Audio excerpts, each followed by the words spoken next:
Hey, I'm Des. Hey y'all, I'm Sai. And we're the co-hosts of Let's Talk Sis podcast, where we truly believe that together empowered women can transform their lives. Join us for heartfelt stories, enlightening conversations, and a whole lot of accountability along the way.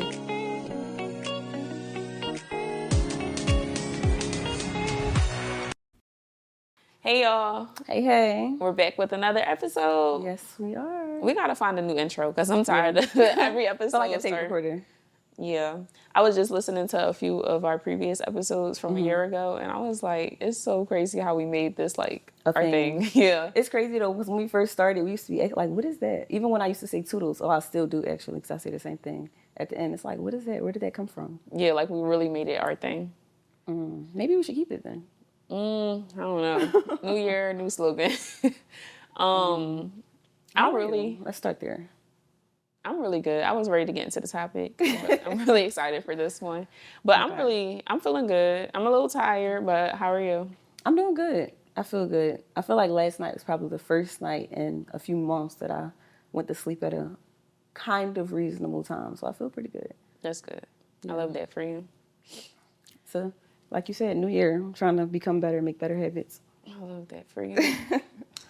So what are we talking about? What is the topic? Today we're talking about suffering, and I really am excited to dive into this conversation and get your perspective on suffering, and really just have our audience be a part of this episode, because I feel like I stumbled across like this YouTube short, and it was this lady, I don't remember her name, but she was basically explaining lamenting. And that took me down a whole rabbit hole of what suffering is, how to lament, and things like that. And I just feel like if more people had a better idea of, I guess, what suffering is and what it entails entirely from like a biblical standpoint, then it will make it so much more worthwhile. And I know that sounds crazy.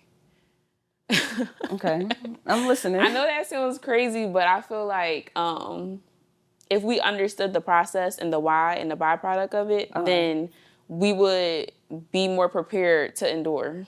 So just for like my understanding, suffering is kind of like a byproduct of our human free will, right? No. So wait, because I actually did research, so inform me, please. So wait, a part of your research told you that lamenting is, because I remember we was talking kind of briefly. It was like, why does God allow us to suffer? That's a question that I ran into. That like, I guess people ask, like, why does God allow us to suffer? And the answer that what I found was, it's kind of like a byproduct of our free will. So even, for example, like how when Jesus was on the cross and asked, like, my God, why have you forsaken me? He was suffering as a human. And do you think that the byproduct of him suffering in that moment was the fact that God left him? No. Okay. No, I don't think it was the fact that God left him, but I feel like that's what I mean by free will. He was allowed to, like, that was that's how he felt. I don't think God left him. I don't think God ever left him. But I don't think that was a part of Christ's free will, because even when we look at him prophesying his own death, I'm sure if it was his free will, he would have never died and went through the torture and the But that was for physical. That's what I mean. That was for our sins, though. But that's not his free will. Like I said, further educate me. No, but I'm educating myself in the process. I was doing more research on the biblical standpoint of suffering. And I read some of, like, Romans was, like, speaking on it a little bit. And Matthew as well is when I seen that part. But I don't know. So if it's not the byproduct of our free will, what do you feel? I think that when we look at suffering, instead of looking at suffering from a perspective of it being a punishment or a consequence, I think that we should look at it as a mandate. Like, suffering is a part of our life. no, like there's no, oh, if I walk this straight, narrow walk, because we can't walk a straight, narrow walk. I don't think it's a punishment. That we are going to live this life that excludes punishment or excludes suffering of some sort, right? And then I was just going down this rabbit hole and I started reading a word. Well, the first thing that came into my head, because we talked about this on one of our previous episodes, was Mary and Martha. Okay.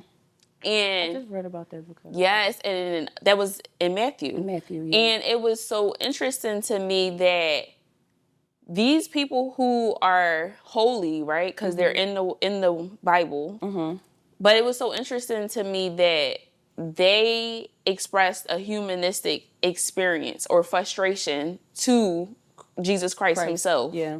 And it really just shifted my perspective to, okay, when I'm suffering or when I am going through the motions and I feel frustrated, I feel overwhelmed, why do we feel like we have to deal with our emotions by ourselves before we take it to God, prior to just feeling how we feel and taking it to God in the midst and in the moment? So that was another point that I came to, that suffering allows us to have more of an intimate relationship with God and strengthen our faith. It does. Because within suffering, like you said, we shouldn't feel like, but even feeling like we have to deal it with ourselves, that's kind of like when we was talking about kind of idolizing yourself. It is. And feeling like, in a sense, you don't need God, or as if I think it's self-righteousness for sure. Yeah, as if he can't fix whatever it is that you're going through. Yeah. I feel like that allows us to build that connection and that vulnerability with God.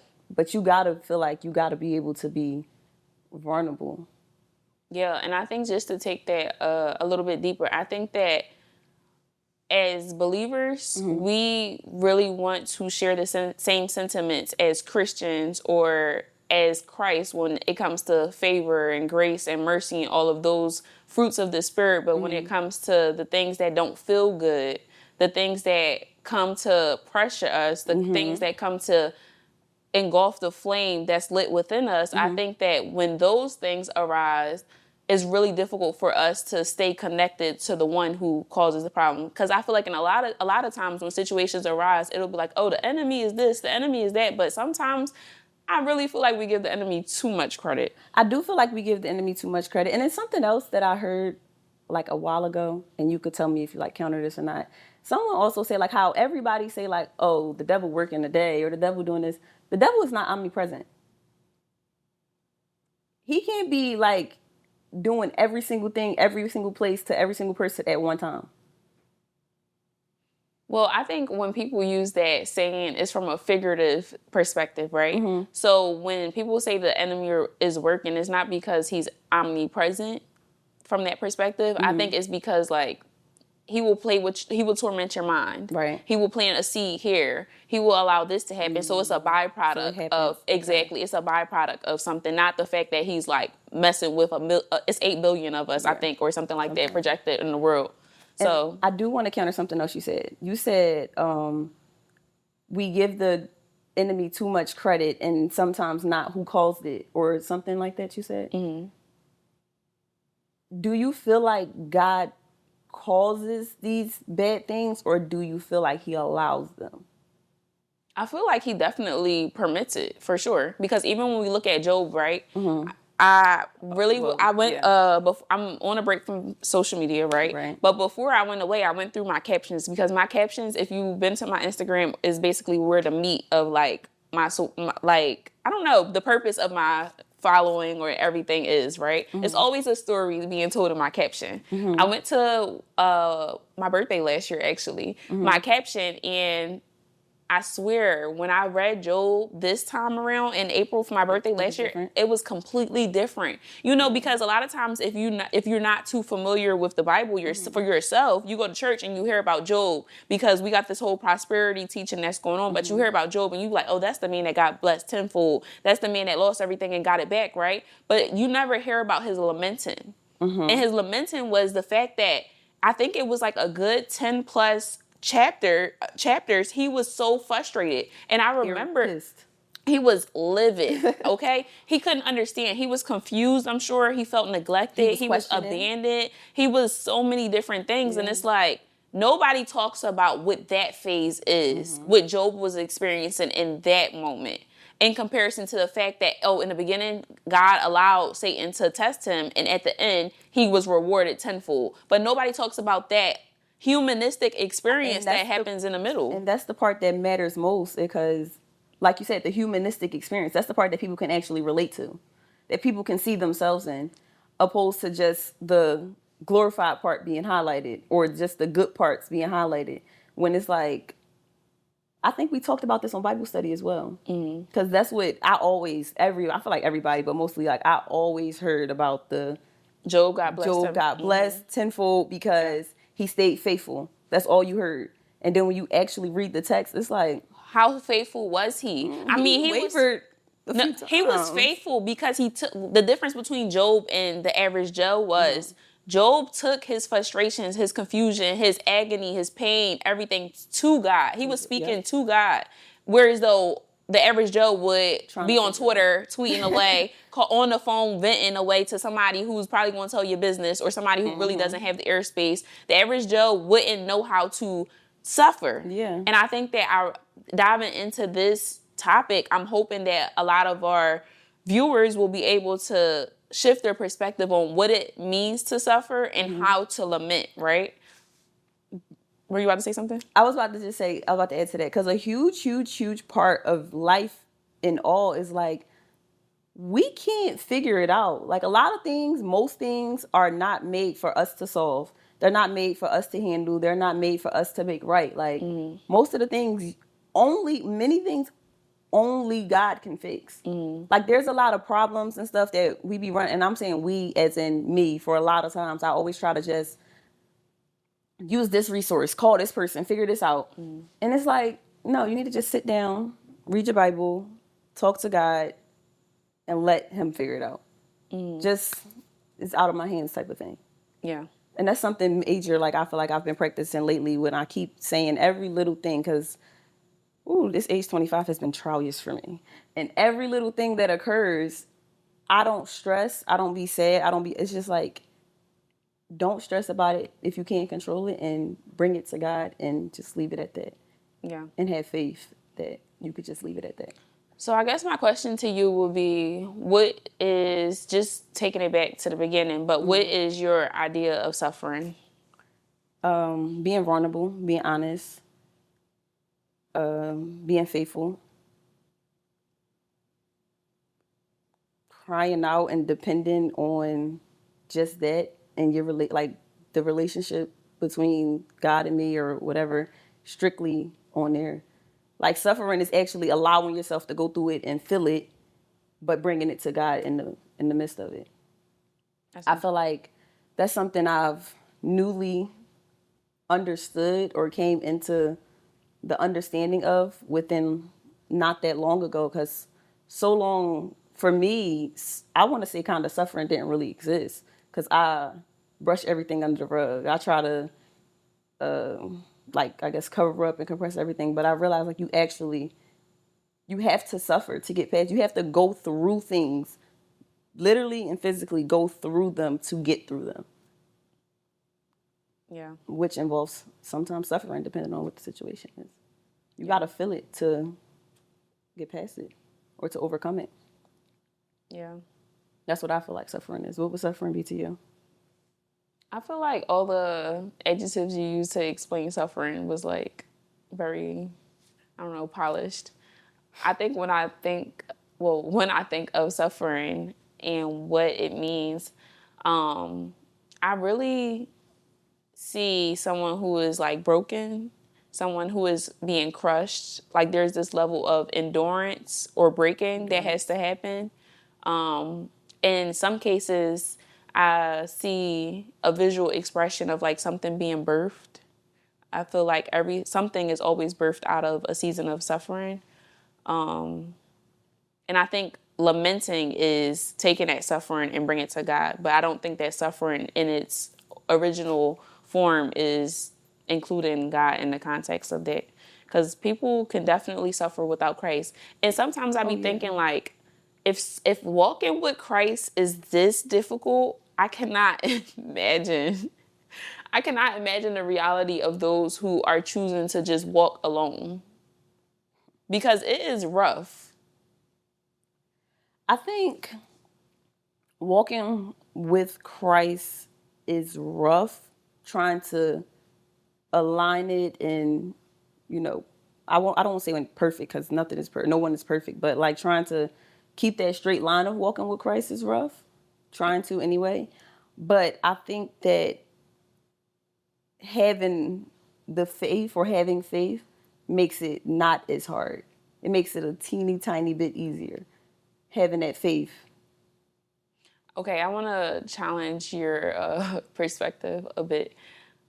I don't know what you're talking about, but every person I've come across and had this similar conversation with, they have said that it is very difficult to walk with Christ. But I want to challenge your perspective. Do you think that it is the faith that makes it easier, or do you think that because you suffered at level 1 and now you're suffering at level 2, it gets easier because your endurance increased? Personal perspective, I think it's the faith because suffering at level 1, when I suffer it, I don't feel like that gets easier. I'm only asking because I don't think faith changes too much of anything throughout the process. Like when we look at Job I'm gonna use Mary and Martha for example, right?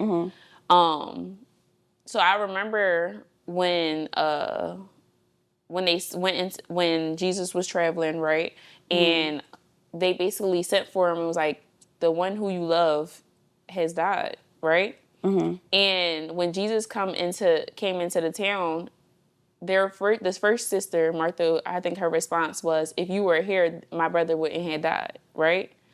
Which shows a certain level of, she was relying on him, but also she feels like if you were here, then this wouldn't have happened. Like, it's kind of your shifting blame. Like, it's your fault a little bit because you're the one that could heal. So for me, faith makes, you said you don't think faith, what did you start your sentence off? You don't think faith Makes a difference in suffering. For me, faith makes a difference in suffering because my faith is what keep me assured that this is for a reason, or this is for a season, or God got something better for me. And it may be, no, it's not delusion. That's my faith. I feel like that's my faith.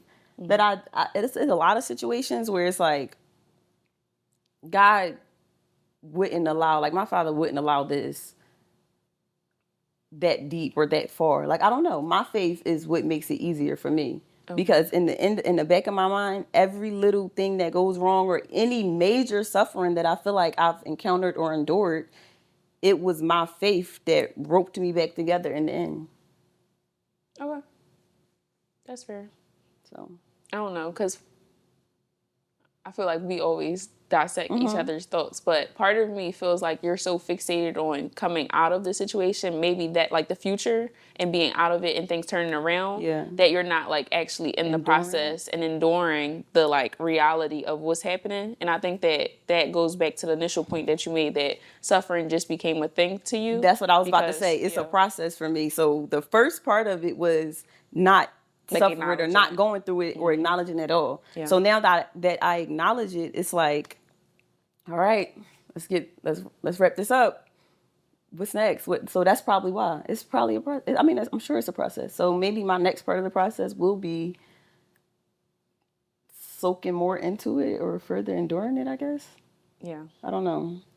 I feel like it's definitely a process because I just got to the grounds of even acknowledging or enduring it, and I'm still in that process now because it's still things now that I question in so many different aspects, but even as far as like healing.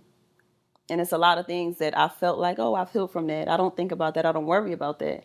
And in reality, it's like I didn't. So it's like, okay, if I didn't fully heal from that, that means I didn't allow myself to deeply settle in it or absorb it or I guess suffer within that moment. Yeah.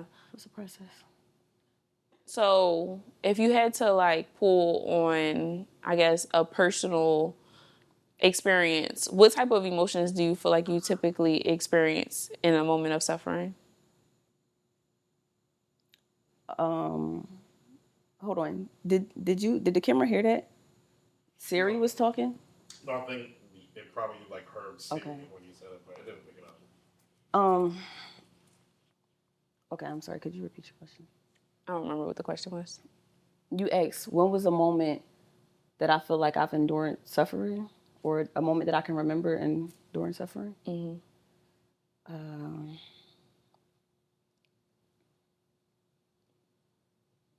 No, I didn't ask you that. Actually, I asked you.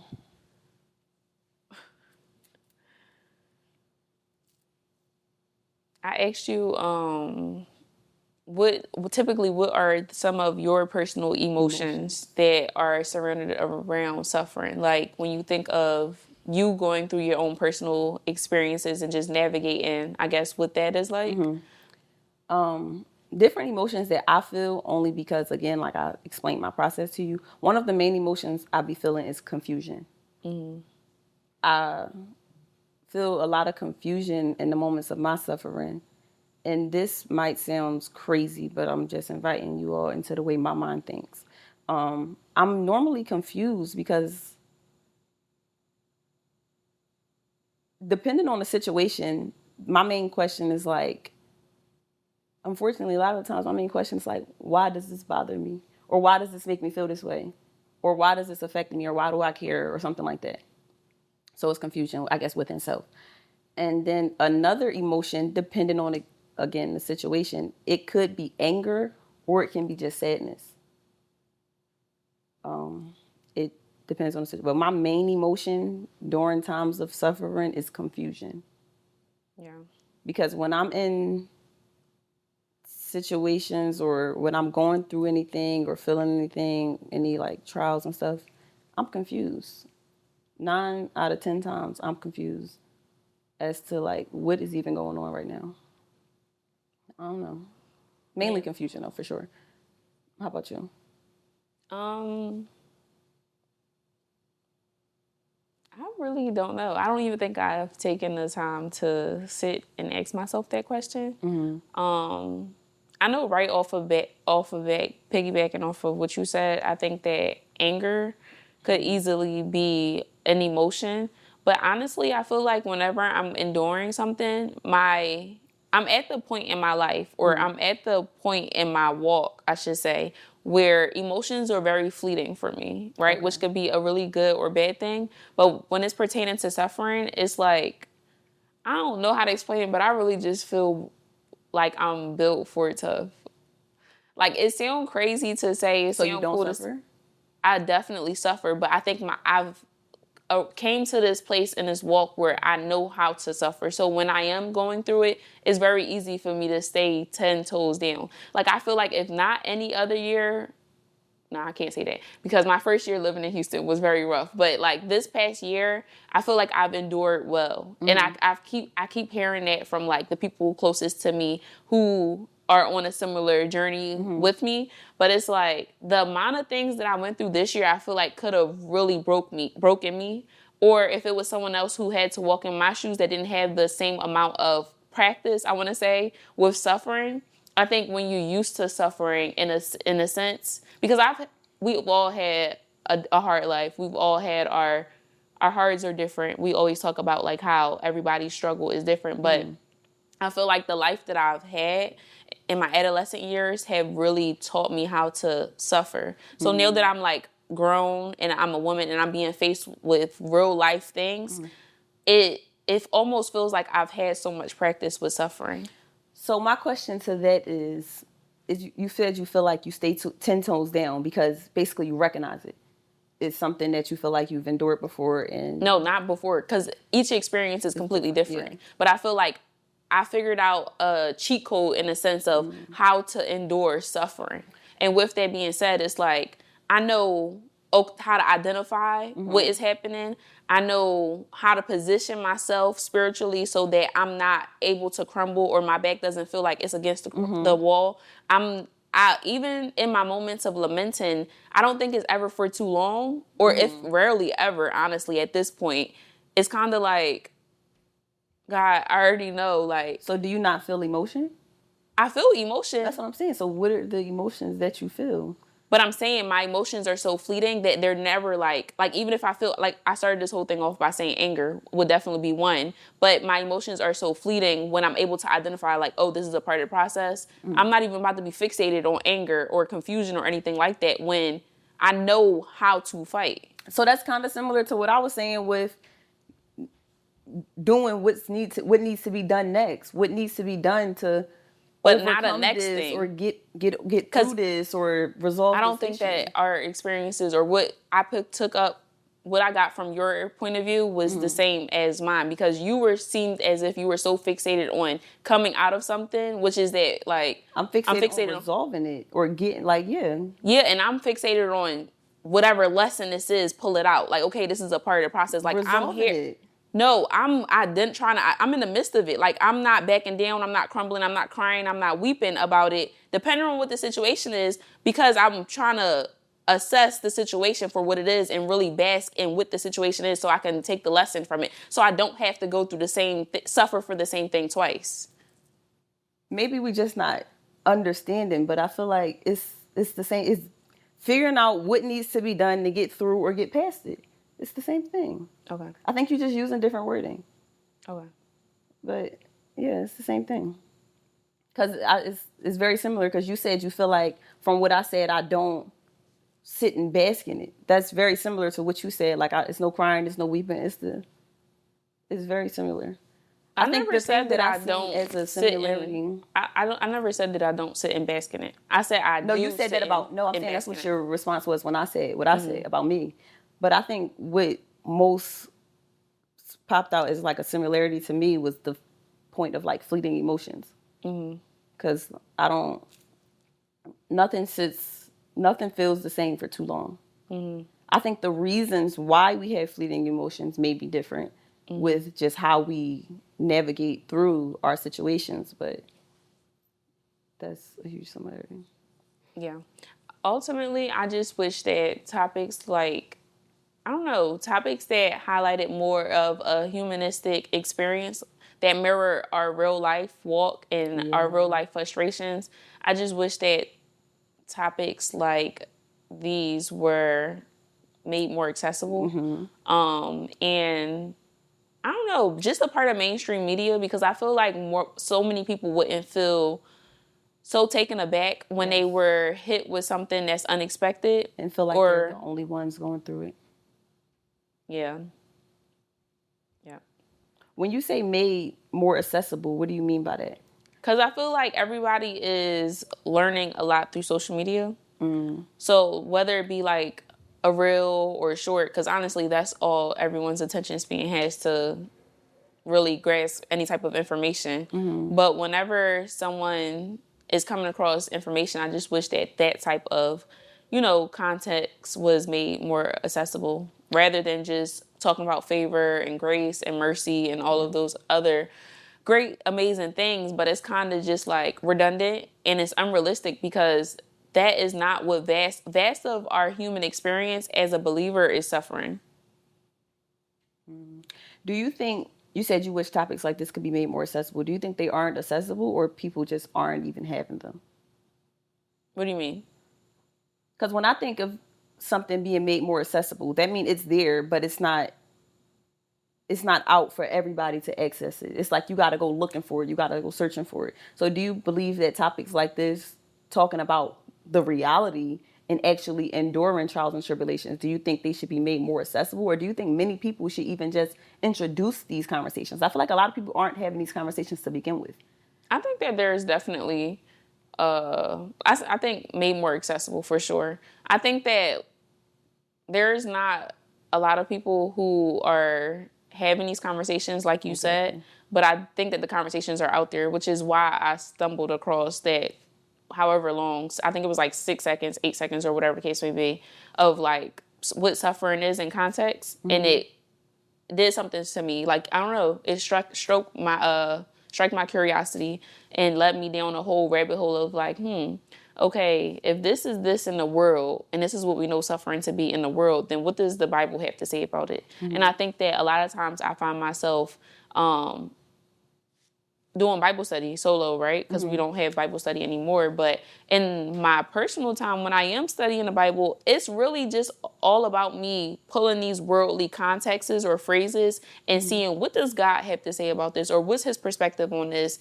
And I think that has been a game changer for me, and it's really shifted my perspective to the way that we experience like life, or the way that we navigate life. But I definitely think that the conversations are out there. It's definitely a tribe of people who I feel very much connected to when it comes to like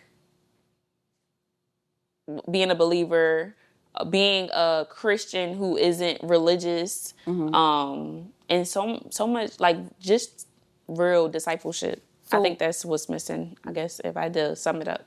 Do you have any, I guess, advice to people that could be very interested in conversations like this, but don't know where to look or where to find information, I guess, like this? Yes, I think it's in the Bible. I knew he was going to say that. Yeah. I would never lead someone, especially like a babe in Christ, I would never lead them to someone else or to like a podcast or like, I don't know, someone's social media. I don't think that everyone's information is opinionated. It is. Most of it. I don't think so personally. For the people that I would think about referring to someone who will be a little bit more spiritually mature. But I just think that you have to be careful and wary in what doors you decide to open. So the way that a babe in Christ and someone who's mature in Christ will internalize information and what they would do with the information and the doors that it will unlock will be completely different. So I would always point somebody back to the Bible, and I would say, You said the doors and stuff that it would unlock. Like in their mind, different. Like the gears. Like, for example, I seen that clip and it unlocked, okay, let me go see what God has to say about this. Somebody else will probably go on TikTok and type in watch a bunch of videos. Like, it's just different. So you're saying that the doors that they will unlock will be completely different, and I'm asking different from the Bible? No, different from each other. Okay. Like a babe in Christ and someone who's spiritually mature, the doors that will be unlocked. We can consume the same type of content, but the perspective, the perspective in which you do with it after the fact, it will be completely different. And I think that's the part where I'm seeing there should be some type of like reservations around the type of content that's being consumed when you're so hungry and desperate to like learn or increase your wisdom in a certain area, you know? Okay. Well, I think this was a great topic. Yeah, I definitely would love to have a guest on in the future to dive more into this topic. I feel like we say that with every topic, though. Every time we have a conversation, it's just like, we need a third opinion. Yeah, definitely. We'll love a third opinion for this one. I think that it's so much more to dive into. It's so much more to, I don't know, unpack. And I think that if everyone could make this topic their own personalized like response, ask themselves these questions, like, how do I suffer? What emotions do I typically feel when I'm suffering? Or what does enduring look like to me? Because there's a certain posture that's associated with suffering and enduring something well. And does that align with what the word says, or how the word says that I should be carrying myself, or the way that the word, because the word is the standard. So if I'm operating here, is my posture at the standard, or is there some things that I could tweak? Like, how is my attitude? Is it nasty? How is my feedback? Like little things like that. So I think that is where the greatest room for like self-improvement lies, when you look at the standard and look at where you are today. So I definitely, I don't know, y'all might hear this episode again for sure. What's your advice for a sister? Do you have any advice? My advice for a sister, I don't know, you go first.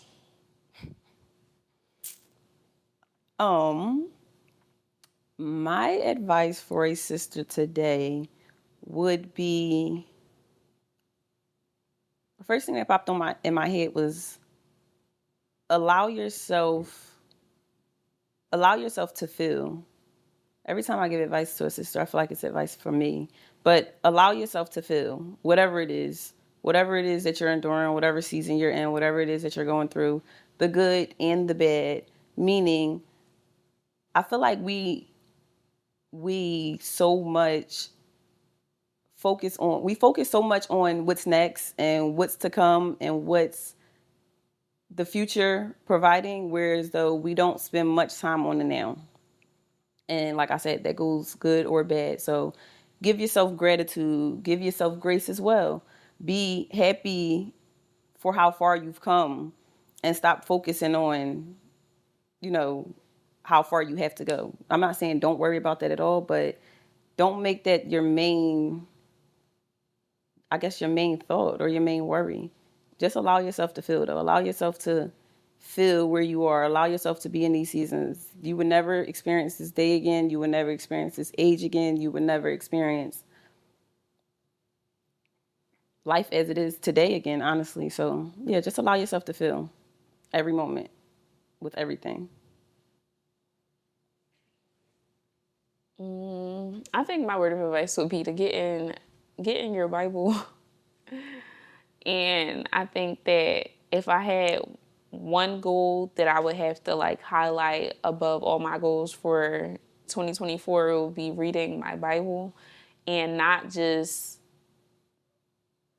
digesting the word from someone else's perspective and not just going to church and just relying on whatever sermon or verses they decide to highlight for the whole sermon and turn into a motivational speech. But really just open your Bible and consecrate yourself and seek the Lord, because I'm telling you, the perspective is so much more different than it is of what you've been taught and what you've been told. So that'll be my word of advice for a sister. Well, to wrap up another episode, go shop on www.dearsisterletstalk.com and use our special code for y'all, DSPOD, at checkout. And don't forget, if you're listening to this on any of your favorable... And don't forget, if you're listening to this on any of your favorite Audible platforms, don't forget to download this episode, save. And if you're on YouTube, don't forget to like, comment, and subscribe. Yes, toodles. Bye. Thank you so much for tuning into our podcast, Let's Talk Sis, with Des and Sa. Stay connected by following us on all of your favorite social media platforms. And don't forget, use hashtag #DearSisterLet'sTalk to find us. Wait, before you go, head over to our website or our Instagram and join our interactive community for a daily dose of sisterhood, where like-minded women fellowship, encourage, and create a safe space amongst one another. See you inside, sis. Toodles. Bye.